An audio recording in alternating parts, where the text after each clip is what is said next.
যাদেরকে মার খেয়ে হাসপাতালে যেতে দেখেছেন, আবার এখানে এসে প্রতিবাদ করতে দেখেছেন। কাদের জন্য প্রতিবাদ করেছে, কথা বলেছে?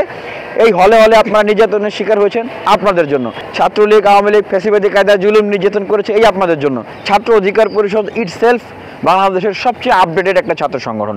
সকল সংকটের সূচনাই হয় যে বিভিন্ন হলগুলোতে আবাসন সংকট, এইটাকে জিম্মি করে। কিন্তু ছাত্র অধিকার পরিষদের এই অনবদ্য ভূমিকার মতো কিন্তু আর কেউ ভূমিকা রাখে নাই। আমি মনে করি যে এখন সুযোগ এসেছে, আপনারা সেই পরীক্ষিত আপনাদের সেই ভাইদেরকে, আপনাদের সেই বোনদেরকে নির্বাচিত করেন, তাহলে অবশ্যই তারা কিন্তু বিশ্ববিদ্যালয়ের সাথে নেগোসিয়েশন করে আপনাদেরকে ভালো কিছু উপহার দিতে পারবে। ছাত্র সংসদ নির্বাচনে সেভাবে করে সরাসরি দলের ব্যানারে এরকম প্যানেল দেওয়া হয় না, কিন্তু যে প্যানেলগুলো আসে বিভিন্ন ছাত্র সংগঠন মনোনীত, সেটাকেই আসলে শিক্ষার্থীরা জানে যে এই ছাত্র সংগঠনের আসলে এই প্যানেল। সেক্ষেত্রে আমরা ছাত্র অধিকার পরিষদের যে দীর্ঘ পথযাত্রা, লড়াই সংগ্রাম, এই বিশ্ববিদ্যালয়ে বলতে গেলে এটা সবাই জানে, ইউনিভার্সিটির দেশের মানুষও জানে যে 2018 সালের কোটা সংস্কার থেকে শুরু করে এই 24-এর গণ অভ্যুত্থান পর্যন্ত সময়ে বাংলাদেশে যে প্রতিবাদের প্রতিধ্বনি জারি রেখেছিল, যে বিপ্লবের ধারাকে, অগ্নিস্ফুলিঙ্গকে জ্বালিয়ে রেখেছিল, এটা কিন্তু ছাত্র অধিকার পরিষদ।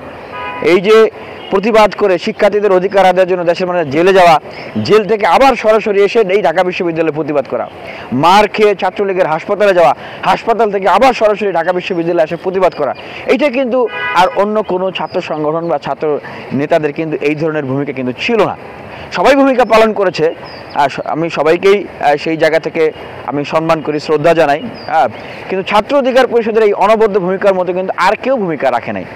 সেই জায়গা থেকে যারা এই সময়ে এই অনবদ্য ভূমিকা রেখেছে, তাদের ভিতর থেকেই আসলে শিক্ষার্থীদের কাছে যারা আপন, গ্রহণযোগ্য, পরিচিত, সেভাবে করেই ছাত্র অধিকার পরিষদ থেকে আমরা প্যানেল ঘোষণা করব। শুধুমাত্র ছাত্র অধিকার পরিষদের পদধারী লোকদেরকে দিয়ে যে আমরা প্যানেল দেব তাও না, আমরা ঢাকা বিশ্ববিদ্যালয়ের শিক্ষার্থীদেরকে এইটা বলছি যে আপনারা যারা ছাত্র অধিকার পরিষদের যে কার্যক্রম, এটিকে ভালোবাসেন, দলীয় দাসত্ব এবং লেজুর ভিত্তি যে স্ট্যান্ডার্ড আমরা প্রতিষ্ঠা করেছি, আমরা শিক্ষার্থী এবং দেশের মানুষের অধিকার আদায়ে বাংলাদেশে যে অনবদ্য ইতিহাস রচনা করেছি, সেই বিপ্লবী চেতনা, প্রেরণাকে যারা পছন্দ করেন, ভালোবাসেন এবং বিশ্ববিদ্যালয় ছাত্র রাজনীতির সংস্কার তথা দেশের যে রাষ্ট্র ব্যবস্থার সংস্কার, এই বিষয়গুলো নিয়ে যারা কাজ করতে চান, সর্বোপরি বাংলাদেশকে একটা সুন্দর শিক্ষা ব্যবস্থা, সুন্দর একটি ক্যাম্পাস, সুন্দর একটা দেশ যারা উপহার দিতে চান, আমরা সবাইকে স্বাগত জানাই।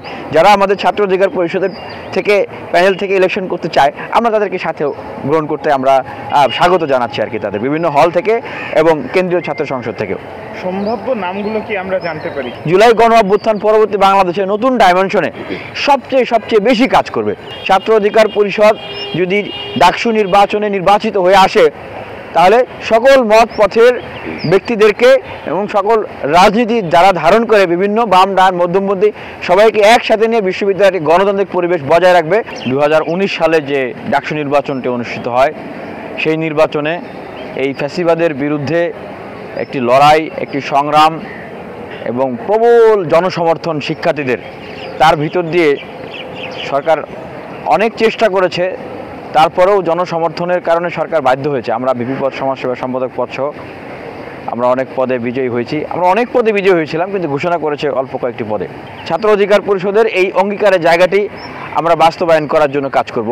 ছাত্র অধিকার পরিষদ ইটসেলফ বাংলাদেশের সবচেয়ে আপডেটেড একটা ছাত্র সংগঠন, যেটা আমরা তৈরি করি 19 সালের ডাকসু নির্বাচনের পরে।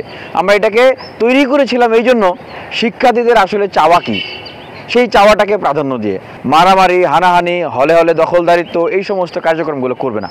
তো ছাত্র অধিকার পরিষদের জায়গা থেকে আমরা এই জিনিসগুলো অনুভব করি এবং আমরা বিশ্ববিদ্যালয়গুলোকে শতভাগ আবাসিক বিশ্ববিদ্যালয় হিসেবে গড়ে তোলার জন্য আমরা মনে করি এই উদ্যোগটা সরকারকে নিতে হবে।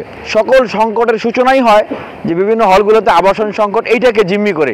আমাদের দেশে যারা বিভিন্ন বিশ্ববিদ্যালয়, কলেজে, বিশেষ করে পাবলিক বিশ্ববিদ্যালয়গুলোতে পড়াশোনা করে, ঢাকা বিশ্ববিদ্যালয়ে পড়াশোনা করে, আপনি দেখবেন যে ম্যাক্সিমাম শিক্ষার্থী কিন্তু নিম্নবিত্ত, নিম্ন মধ্যবিত্ত পরিবারের ছেলেমেয়ে। বিশ্ববিদ্যালয় থেকে স্কলারশিপ এবং শতভাগ আবাসনের ব্যবস্থা করা, যেন অর্থনৈতিক কোনো সংকট আমাদের এই যারা রয়েছে ছাত্রছাত্রী তাদের জন্য না হয়। এবং ঢাকা বিশ্ববিদ্যালয়কে আমি মনে করি যে এই যে মানব সম্পদ রয়েছে এখানে, ছাত্রছাত্রীরা, তাদেরকে বিশ্বমানের মানব সম্পদ হিসেবে গড়ে তোলার জন্য ঢাকা বিশ্ববিদ্যালয়কে ওই রকম একটা প্রতিষ্ঠান হিসেবে গড়ে তুলতে হবে, যেন আমরা বিশ্ব বাজারে প্রতিযোগিতা করতে পারি, সবার সামনে সবাই সর্বাগ্রে এগিয়ে যেতে পারি। এই ডাকসু হচ্ছে শিক্ষার্থীদের অধিকার আদায়ের প্ল্যাটফর্ম। আমরা বিগত সময়ে দেখেছি যে প্রত্যেকটা ডাকসুর পরেই যারা নির্বাচিত হয়ে এসেছেন তাদের ভিতরে প্রায় সময়ই যারা নেতৃত্ব দিয়েছেন সেখান থেকে বাংলাদেশে কিন্তু বড় বড় দায়িত্ব তারা পালন করেছেন। এটা স্বাভাবিক, কারণ ডাকসু নির্বাচনের ভিতর দিয়ে যারা নির্বাচিত হন তারা কেবলমাত্র বিশ্ববিদ্যালয়ের শিক্ষার্থীদের কাছেই গ্রহণযোগ্য হয়ে থাকেন না, সমগ্র দেশের মানুষের কাছে কিন্তু তাদের একটা গ্রহণযোগ্যতার জায়গা তৈরি হয়।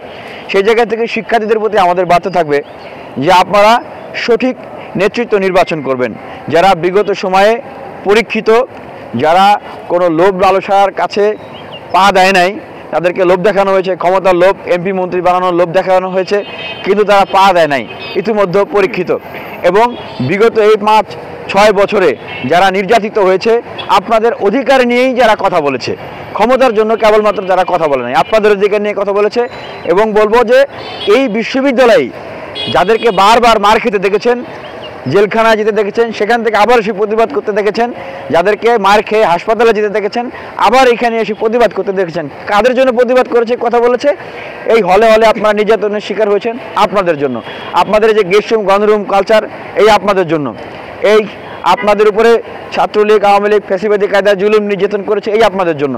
আপনাদের সিটের সমস্যা, আবাসনের সমস্যা, বাসস্থানের সমস্যা, আপনাদের যানবাহনের সমস্যা, এইগুলো নিয়ে কথা বলার জন্য যারা অত্যাচারিত হয়েছে, নির্যাতিত হয়েছে, সবচেয়ে বেশি নির্যাতিত হয়েছে।